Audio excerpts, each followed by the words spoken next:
حضور تاج دار کائنات صلی اللہ تعالی علیہ وآلہ وصحبہ وبارک وسلم، آپ نے خود اس مضمون کو بڑی وضاحت اور صراحت کے ساتھ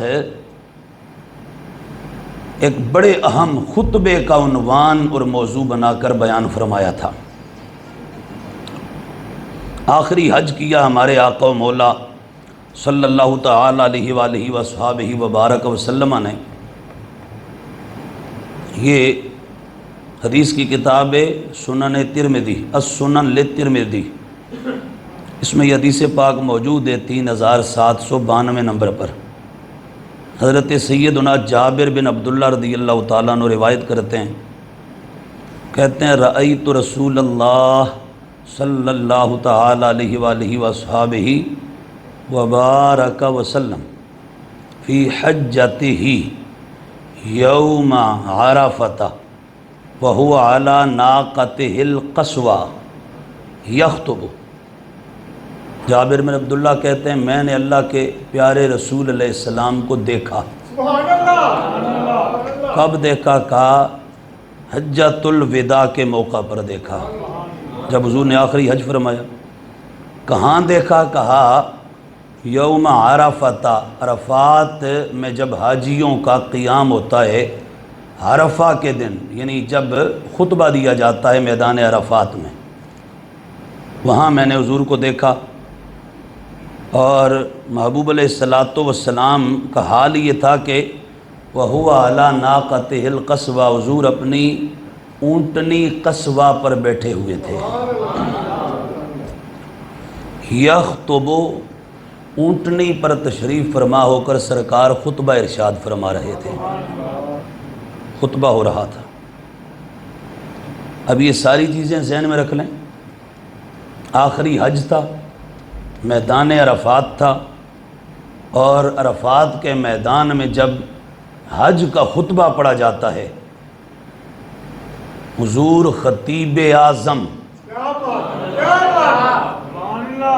ایک کوئی لاہور کا خطیب اعظم ہے، یعنی لاہور کا سب سے بڑا خطیب ہے، ایک کوئی خطیب اعظم پنجاب ہے، ایک کوئی خطیب اعظم پاکستان ہے، ایک کوئی پوری دنیا میں بڑا خطیب شمار کیا جاتا ہے، گردانا جاتا ہے اور گنا جاتا ہے، اور ایک پھر اس کائنات کے آفرینش کے نقطہ آغاز سے لے کر آج تک، اور آج سے صبح قیامت تک، اور قیامت میں پھر وہاں بھی جب اگلے پچھلے سارے جمع ہوں گے، جہاں جناب آدم بھی ہوں گے، جناب نوح بھی ہوں گے، ابراہیم بھی ہوں گے، اسماعیل بھی ہوں گے، اسحاق بھی ہوں گے، اپنے دور کا حسن کا تاجدار اور تاجور جناب یوسف بھی ہوں گے، زکریا بھی ہوں گے، دانیال بھی ہوں گے، سلیمان بھی ہوں گے، داؤد بھی ہوں گے، موسیٰ بھی، عیسیٰ بھی، 1.25 لاکھ اللہ کے پیغمبر نبی سارے موجود ہوں گے۔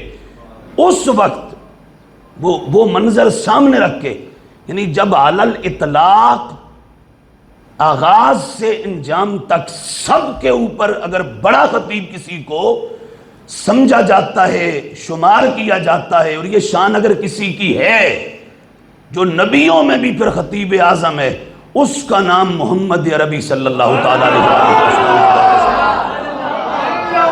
یعنی حضور نے خود فرمایا کہ جب میدان معاشر میں سب مایوس ہو جائیں گے، اس گھڑی اللہ مجھے یہ شان دے گا کہ میں میدان معاشر میں خطیب بن کے سامنے آؤں گا، میں خطبہ ارشاد فرماؤں گا۔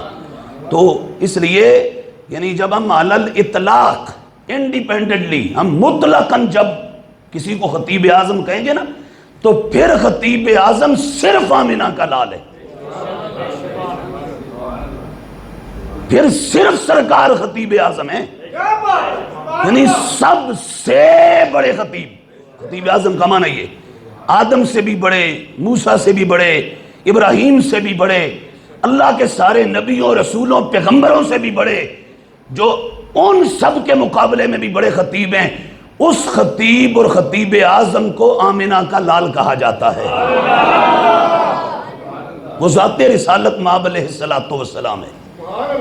تو اب سنیے، آخری حج تھا، عرفات کا دن تھا، میدان عرفات تھا، حضور اپنی اونٹنی پر تشریف فرما تھے اور خطبہ مصطفیٰ چل رہا تھا، سرکار کا خطاب چل رہا تھا۔ اس خطاب کے دوران پاک محبوب علیہ السلام نے یہ اگلا مضمون ارشاد فرمایا۔ اب اس کے ساتھ میں صحیح مسلم شریف کی حدیث جوڑ کر پھر مضمون آگے کیے، وہ پھر اکٹھا عرض کرتا ہوں۔ یہاں پر تو ہے کہ میدان عرفات میں، بولیے کہاں؟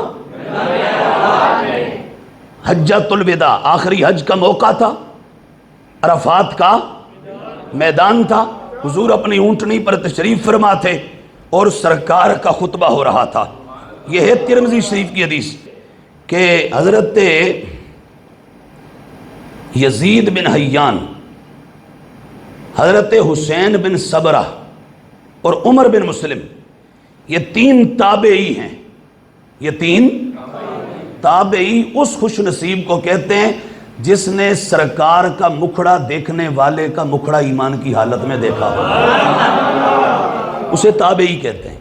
یہ تین تابعی ہیں، تینوں نے پروگرام بنایا، چلتے ہیں کہیں۔ کہاں چلتے ہیں؟ آج بھی سنگی آپس میں پروگرام بناتے ہیں نا، تو کیا پروگرام ہوتے ہیں؟ چلتے ہیں مری، چلتے ہیں کو ناران کا گان، چلتے ہیں سوات جو وہ کالام کی طرف، چلتے ہیں فلاں علاقے کی طرف۔ تو ان تینوں سنگیوں نے مل کے پروگرام بنایا کہ کہیں ہم بھی چلتے ہیں۔ تو کہاں چلتے ہیں؟ کہا آؤ چلتے ہیں مدینے والے کے صحابی جنہوں نے حضور کا مکھڑا دیکھا اور رج رج کے دیکھا ہے، جنہوں نے گنبد خضرا کے مکی کا دیدار پایا ہے، جنہوں نے رخ مصطفیٰ دیکھا ہے، جنہوں نے حسن و جمال جہاں آرا دیکھا ہے، جنہوں نے مصطفیٰ کریم علیہ السلام کی صحبت کا فیض پایا ہے، حضور کی سنگت کا نور جن کو ملا ہے، انہوں نے تینوں نے مل کے پروگرام بنایا، آؤ چلتے ہیں زید بن ارقم کی صحبت اور زیارت کرنے کے لیے۔ تینوں ملے، چلے، پہنچے۔ جب ان کے پاس پہنچے تو پہنچ کے کہا زید سن، اے زید، یا زید، اے حضور کے غلام زید، لقد لقیت خیرن کثیرا، زید آپ نے تو بہت بڑا خیر پایا ہے۔ کیسے؟ کیا خیر پائیے؟ کثیر خیر۔ انہوں نے کہا رأیت رسول اللہ علیہ السلام، تم نے اللہ کے رسول کو دیکھا ہے، اور وسمعت حدیثہ، اور زید تم نے صرف دیکھا نہیں، وہ بولا کرتے تھے تو ان کے لبوں سے نکلنے والے موتیوں کو تمہارے کانوں نے سمیٹا ہے۔ اور کہا غزوت معہ، کا میدان لگتا تھا جہاد کا، اور جب رحمت کائنات میدان میں نکلتے تھے تو زید تمہیں بھی حضور کے ساتھ اسلام کے لیے غزوات لڑنے کا اللہ نے شرف عطا فرمایا ہے، تم بھی حضور کے جنگوں کے ساتھی رہے۔ وَصَلَّيْتَ خَلْفَهُ، اور زید تم نے سرکار کے پیچھے نمازیں پڑھی ہیں۔ لَقَدْ لَقِيتَ يَا زید خَيْرًا كَثِيرًا، اے زید بڑی ہی خیر پائی ہے تم نے۔ اب کہ حدثنا یا زید ما سمعت من رسول اللہ، زید جو کچھ تم نے اللہ کے رسول سے سنا تھا نا، اس میں سے کچھ حصہ ہمیں بھی عطا فرما دو۔ یعنی یہ تڑپ ہوا کرتی تھی کبھی ہمارے بزرگوں کی، ان کا یہ مزاج ہوتا تھا، یہ طبیعت ہوتی تھی۔ اور اب آج یہ مزاج اور طبیعت یہ کہ دنیا اور ساز و سامان دنیا زیادہ کہاں سے ملے گا؟ آج کا بندہ ادھر زیادہ دوڑے گا جدھر دنیا زیادہ، بڈھا ہے یا جوان، بچہ ہے یا کسی بھی عمر کا ہے، آج ادھر بھاگتے ہیں کہ جہاں سے دنیا زیادہ آتا ہے۔ اور ہمارے اکابرین، علماء امت، محدثین، تابعین، تبع تابعین، بزرگان دین، پاکان امت، ان کا مزاج، طبیعت اور ان کا عقیدہ، ایمان، مسلک، مشرب اور ان کا انداز یہ ہوتا تھا کہ غلامان تاجدار کائنات، اگر تم نے سفر ہی کرنا ہے، رخت سفر ہی باندھنا ہے، تم نے اگر باہر کہیں نکلنا ہے تو اس راستے پر نکلو جس راستے پر تمہیں دین کا لنگر نصیب ہو جائے، حضور کا دین ملے جہاں سے تمہیں، اس راہ پہ نکلو، اس راستے کے مسافر بنو۔ اب تینوں پہنچے، پہنچ کر پہلے جناب زید بن ارقم کی شانیں بیان کی، ان کی عظمت بیان کی، اور بیان کر کے کہا زید اب ہمیں بھی اس میں سے کچھ عطا کر دو جو آپ کو اللہ کے حبیب نے عطا فرمایا تھا۔ حضرت زید نے کیا فرمایا؟ کہنے لگے یا ابن اخی، اے میرے بھائی، واللہ لقد کبرت سنی، اللہ دی قسم ہے عمر بڑی زیادہ ہو گئی ہے، تساں تک دے پہ میں بڑھاپے دا عالم ہے، عمر رسیدگی کا عالم ہے، اس وقت صورتحال یہ ہے کہ وقت مہدی، زمانہ بڑا گزر گیا ہے محبوب کو دیکھے ہوئے، وَنَسِيتُ بَعْدَ الَّذِي كُنْتُ أَعِي مِن رسول اللہ فَمَا حَدَّثْتُكُمْ فَاقْبَلُوا وَمَا لَا فَلَا تُكَلِّفُونِي۔ کہا اب پتہ ہے تمہیں کہ بڑھاپے میں یاداشت کا کیا عالم ہوتا ہے، ذہنی کیفیات کیا ہوتی ہیں، بہرحال ہم نے حضور کو دیکھا ہے، ہمارا ذہن آج بھی ٹھیک ہے مجموعی طور پر، فرمایا جو بیان کر دوں وہ لے لو، اور جو پھر نہ بیان کروں تو مجھے تکلیف نہ دینا، جو بیان کر دوں وہ لے لو۔ تو بیان پھر کیا کیا؟ اب آ گئی وہ بات جو ادھر عرض کی کہ حجۃ الوداع تھا، آخری حج، عرفات کا میدان تھا، عرفہ کا دن تھا، حضور اپنی اونٹنی پر سوار تھے اور اس وقت خطبہ مصطفیٰ ہو رہا تھا۔ اب یہاں حضرت زید نے کیا فرمایا؟ آپ نے پھر فرمایا ہاں سناتا ہوں ایک حدیث، اب سنو، اب سنو، کہ قام رسول اللہ صلی اللہ تعالی علیہ وآلہ وصحبہ وبارک وسلم یوماً فینا خطیبا بماء یدعا خمم بین مکہ والمدینہ زادہم اللہ شرفا و تعظیما و تکریما۔ کہا سناتا ہوں، سنو، کہا آخری حج کر کے مدینے والا مدینے کی طرف عازم سفر تھا، حضور واپس پلٹ رہے تھے، مکہ المکرمہ اور مدینہ المنورہ کے درمیان ایک جگہ ہے، اس کا نام ہے غدیر خم۔ کیا نام ہے؟ غدیر کنویں کو کہتے ہیں، اور خم اس جگہ کا نام، خم کا کنواں، وہاں ایک بڑا تالاب تھا، کنواں تھا، کہ اس جگہ سرکار پہنچی اور پڑاؤ کیا۔ آج اس وقت مدینہ منورہ سے جب معتمرین یا حجاج نکلتے ہیں اور مسجد علی المرتضیٰ رضی اللہ تعالیٰ عنہ رستے میں آتی ہے جہاں سے احرام باندھا جاتا ہے، یہاں اسی جگہ پر وہ غدیر خم کا تقریباً کنواں واقع تھا۔ کہا محبوب علیہ السلام جب حج کر کے واپس پلٹ کے یہاں پہنچے تو یہاں پہنچ کے ہوا یہ، اس کے ساتھ باقی حدیث بھی ملاؤ تو ان کا مضمون یہ ہے کہ سرکار نے ارشاد فرمایا بلال جو لوگ آگے ہیں ان کو پیچھے بلا لو، جو پیچھے ان کو آگے بلا لو، اس میدان میں سب کو جمع کر لو۔ حضور کیا کرنا ہے؟ فرمایا ان کو ایک خطاب کرنا ہے۔ حضرت زید کہتے ہیں قام رسول اللہ صلی اللہ تعالی علیہ وآلہ وصحبہ وبارک وسلم یوم فینا خطیبہ، کا مدینے والا خطبہ دیتے ہوئے حضور کھڑے ہو گئے، خطاب فرما رہے تھے۔ اب یہاں پر ہے کہ مکہ المکرمہ اور مدینہ منورہ کے درمیان غدیر خم کے مقام پر خطبہ دیا، اور ترمذی میں یہ ہے کہ آخری حج کے موقع پر میدان عرفات میں خطبہ دیا۔ خطبہ دونوں جگہ ایک ہے، تھوڑے بہت الفاظ کے اختلاف کے ساتھ اور فرق کے ساتھ۔ خطبہ کیا ہے؟ ہمارے آقا و مولا صلی اللہ تعالی علیہ وآلہ وصحبہ وبارک وسلم نے خطبہ یہ دیا، فحمد اللہ واتنا علیہ، اللہ تعالیٰ کی حمد و ثنا کی، ووعظہ، واعظ فرمایا، وذکرہ، نصیحت فرمائی، ثم قال، پھر حضور نے فرمایا اما بعد، فرمایا رب کی حمد اور رب کی تعریف و توصیف کے بعد اے میرے غلاموں سنو۔ اور اس گھڑی حضور کے ساتھ کو 2-4 اصحاب نہیں تھے، وہاں پر 1.25 لاکھ کا مجمع مصطفیٰ کے سامنے تھا۔ میرے آقا و مولا نے فرمایا اللہ خبردار ایوہ الناس، اے لوگو فإنما أنا بشر، میں ایک بشر ہوں، اللہ نے مجھے شان بشریت سے بھی نوازا ہے اور ہمارے عقیدے قرآن و سنت کے مطابق شان نورانیت سے بھی نوازا ہے۔ یہاں شان بشریت کا تذکرہ ہے۔ فرمایا یوشک ان یأتی رسول ربی فاجیبہ، کہا میں دیکھ رہا ہوں کہ رب کا پیغام لے کے اسرائیل آنے والا ہے، اسرائیل آنے والا ہے، اور جب آئے گا تو کہا فاجیبہ، میں پھر جو میرا رب فرمائے گا اس پر میں لبیک کہہ دوں گا۔ مطلب یہ تھا کہ میں بس دنیا سے اب جانے والا ہوں، وقت تھوڑا رہ گیا ہے۔ اور ایسے ہی وہ حضور جب واپس پلٹ کے طیبہ نگر تشریف لائے تو حجۃ الوداع کے بعد محرم الحرام شریف کا چاند طلوع ہوا، سفر المظفر کے آخری ایام میں حضور علیل ہو گئے، اور ماہ ربیع الاول ربیع النور شریف میں سرکار نے پردہ فرما دیا۔ حضور نے فرمایا فَإِنَّمَا أَنَا بَشَرٌ يُوشِكُ أَن يَأْتِيَ رَسُولُ رَبِّي فَأُجِيبَ، فرمایا قریب ہے کہ رب کا بھیجا ہوا آ جائے، میں لبیک کہہ کر بارگاہ مولا میں حاضر ہو جاؤں گا۔ پر حاضر ہونے سے پہلے تمہیں یہ بتا دوں، میں تمہیں لاوارث چھوڑ کے نہیں جا رہا،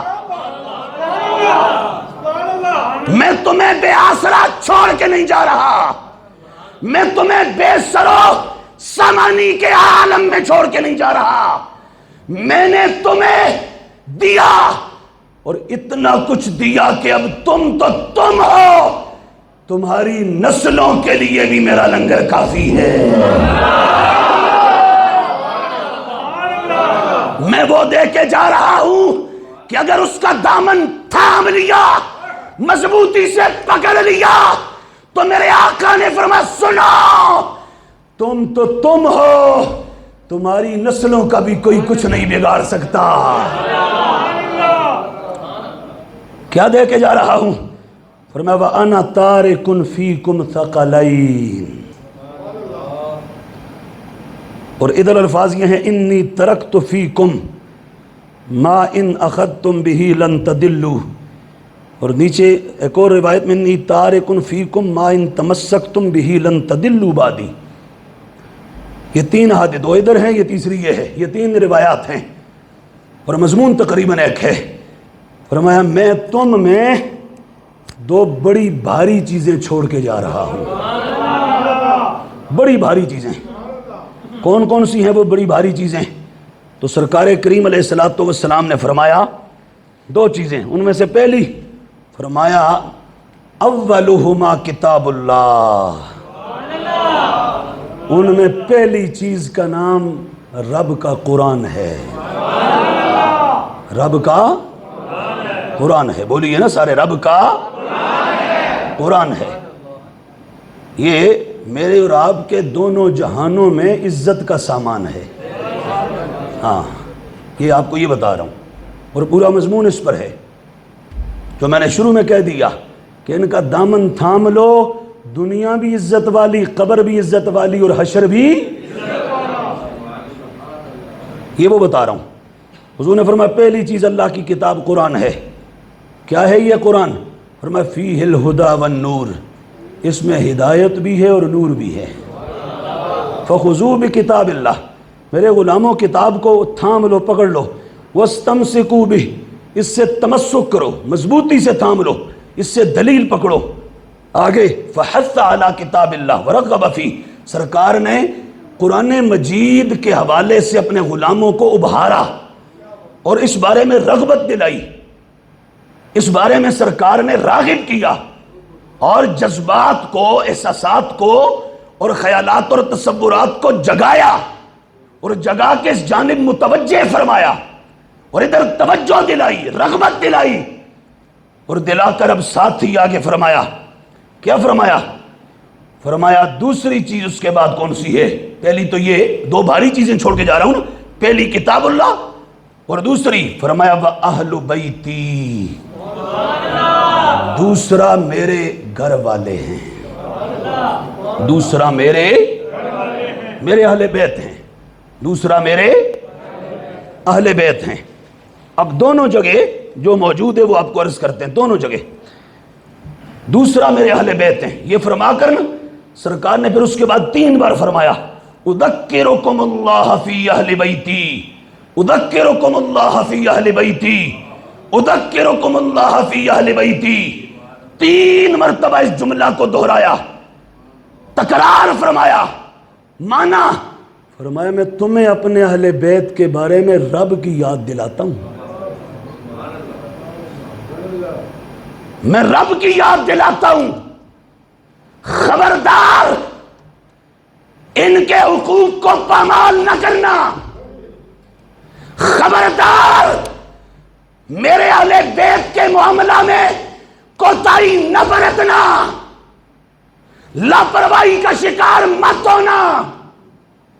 اذکرکم اللہ، میں تمہیں اللہ کی یاد دلاتا ہوں اپنے اہل بیت کے بارے میں، اللہ کی یاد دلاتا ہوں، اللہ کی یاد دلاتا ہوں۔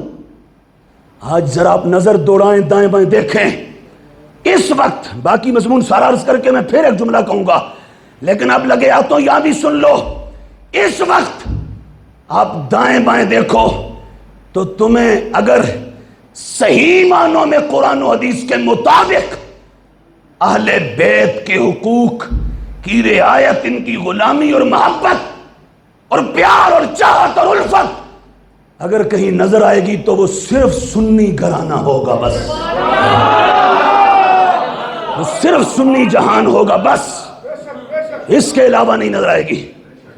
ہاں ایک ٹولہ تو ہے ان کا، تو اب دیکھ لیں یہ ساتھ اپنا کوئی جلسہ ہے سالانہ تو فلانی کانفرنس، وابی کانفرنس تے فلانی کانفرنس ہیں، اس پہ ساری رات لگے رہیں گے۔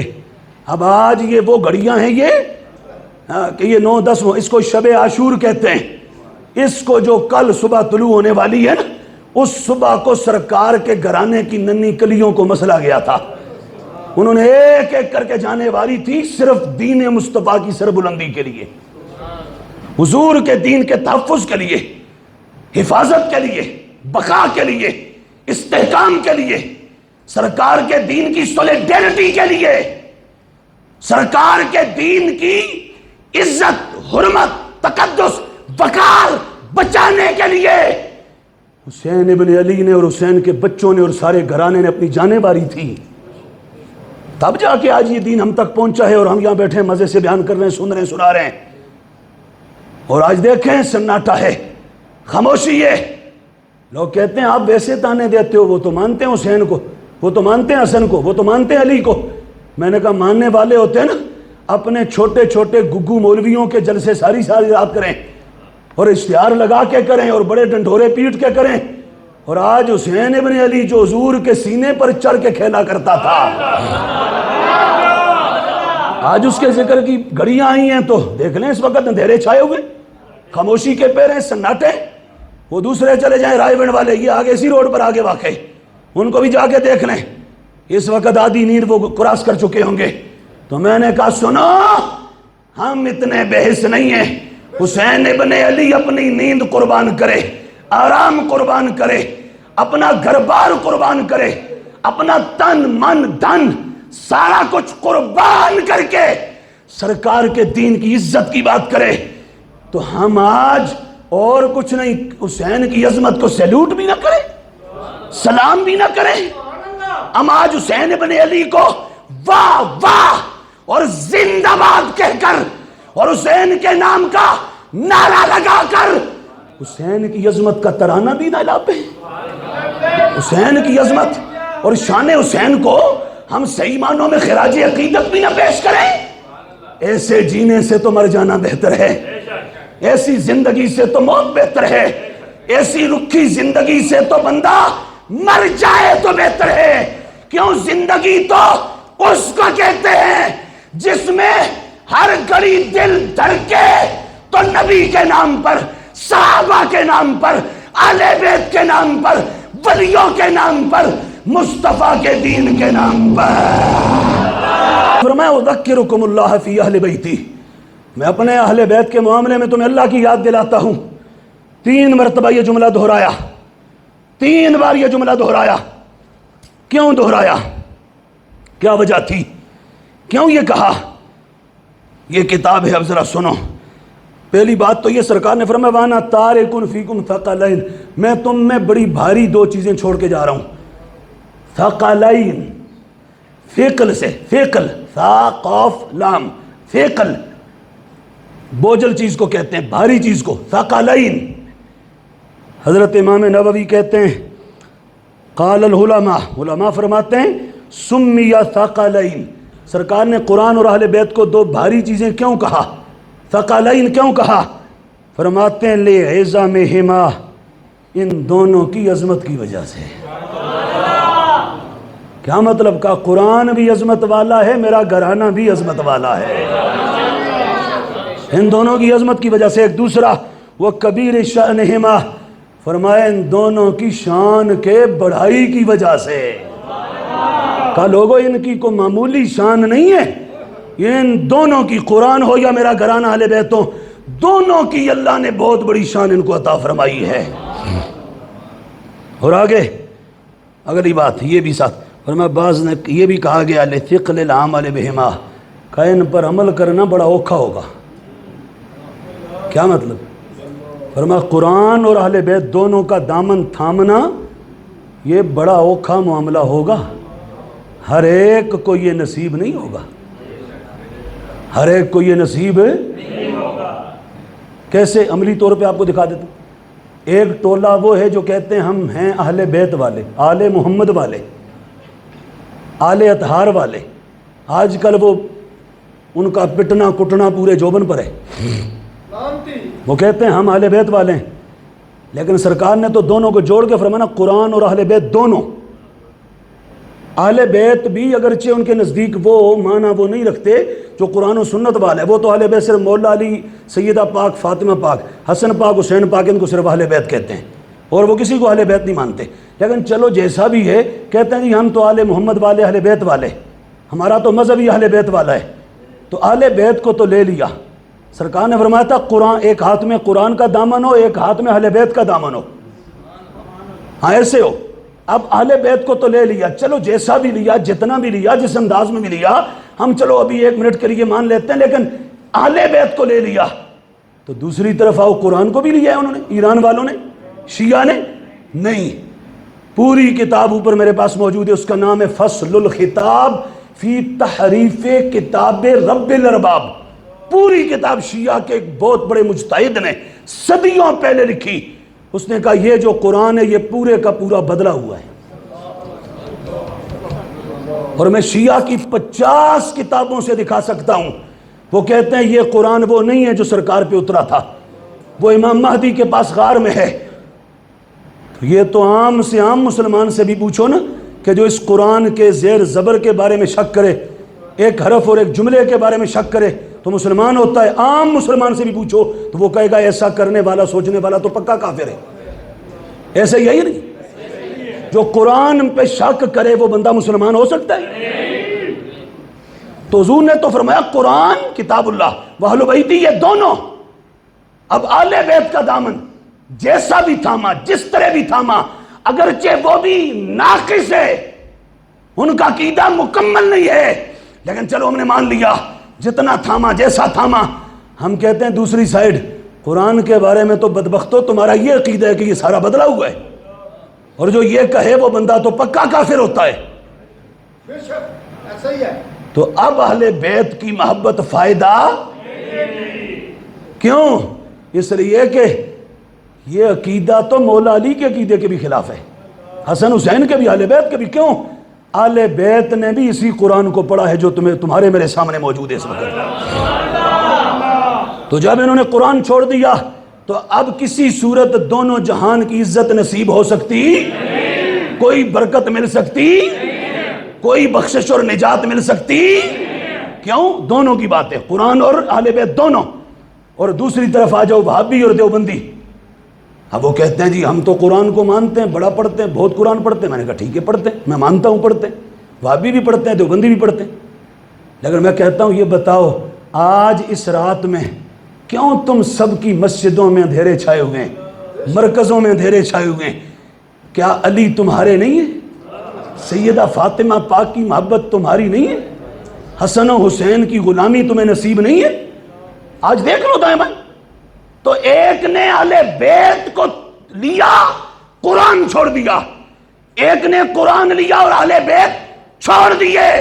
سنی تجھے مبارک، تجھے مبارک، رب کعبہ کی قسم، مجھے رب ذوالجلال کی قسم، دھرتی کے سینے پر آج کی گھڑی میں فقط سنی ہے جس کے سینے میں قرآن بھی رہتا ہے اور نبی کا خاندان بھی رہتا ہے۔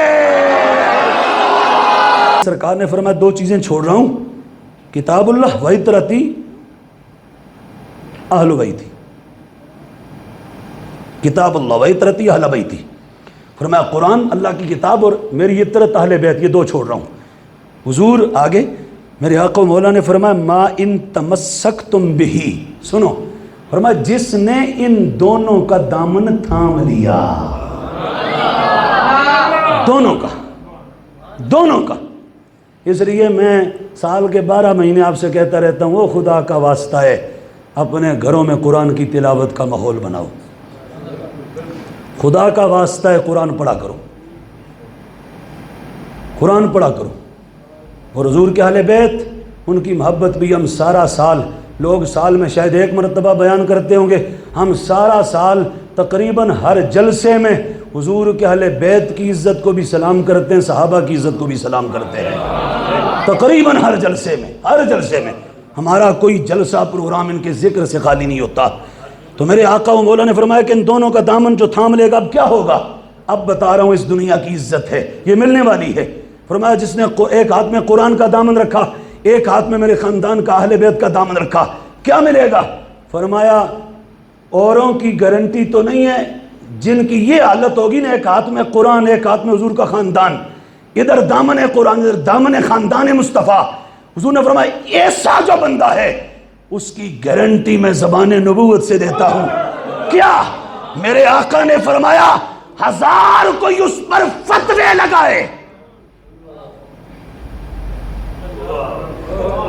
بندہ، پھر سن لو، فرمایا بندہ وہ ایک ہاتھ میں قرآن، ایک ہاتھ میں مصطفیٰ کا خاندان، جو ایسا بندہ ہو اس پر دنیا کا کوئی بدماش 1000 تانے کسے، 1000 جملے کسے، 1000 فتوے لگائے، میں نبیوں کا آقا و مولا کہہ رہا ہوں، جس کے ایک ہاتھ میں قرآن، دوسرے میں میرا خاندان، لن تدلوا بعدی، وہ کبھی گمراہ نہیں ہو سکتا.